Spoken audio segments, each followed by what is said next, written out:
Hello Plymouth, Luke Pollard here, I'm your Member of Parliament. I've just got back home after spending the last week in Liverpool for Labour's National Conference.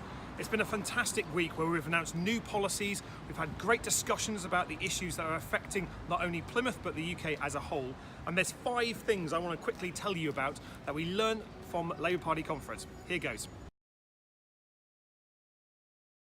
Brexit. We all know the Brexit we're getting isn't the one that we were promised in the referendum 2 years ago. And there's been a lot of debate in our party about what we should do about Brexit. Now, I don't want us to have a no-deal Brexit. That'll be bad for jobs. That'll plunge the economy off a cliff.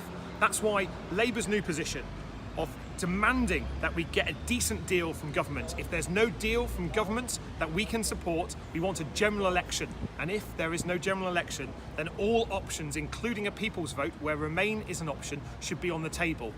This, I think, reflects the views of many people that have got in touch with me over the last few months about it, while still maintaining that link between the decision that's being taken and the people. Number 2, reforming our economy. We all know that the economy's not working for us at the moment. It's great if you're rich at the top, but for many people, they're really struggling. That's why the economic policies announced by John McDonnell to renationalise mail, rail and water will make such a big difference, making sure we've got workers' representation on the board and including cooperative ideas, making sure that workers have not only a say in the companies they work for, but also a chance of owning a bit of them as well. Really positive steps forwards that can show we can create an economy that can work for the many, not just the few. Number 3, climate change.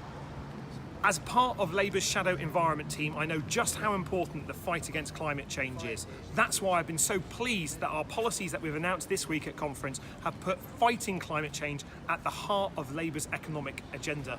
It's really important we not only create green jobs, we decarbonise our economy, use water more effectively and efficiently, and make sure that we've got an economy that doesn't just load the benefit to the richest at the top, but shares it amongst everyone. Fighting climate change and making sure we're doing our bit as part of a global effort is really important. Number 4, the general election.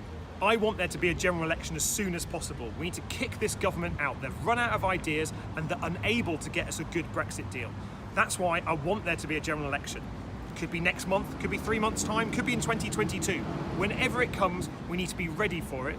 And I'm not going to let up. I'm going to keep campaigning on the issues that affect us here in Plymouth, making sure that this Tory government knows that when they underfund us, when they don't give us our fair share, when they cut our ships in the dockyard, underfund our schools and take money away from people who are in desperate need, that we will fight them and we will win.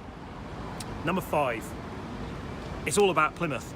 And at party conference this year, it was all about Plymouth. The first day, it was an immense privilege to be able to go up on stage with Charlotte Holloway, Labour's candidate in the north of the city, Tudor Evans, the leader of the Labour Council here in Plymouth, to accept the award for Best Campaigning Party in the UK from Jeremy Corbyn. Well done. Now, we've got a lot of competition across the country. There's an awful lot of good campaigning Labour parties, but to get the recognition of the hard work of volunteers, members, councillors, Labour Party staff and all our supporters in the city was fantastic.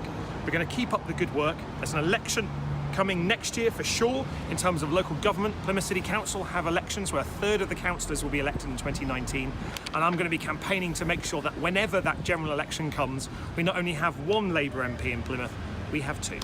Thanks very much, Plymouth. See you soon.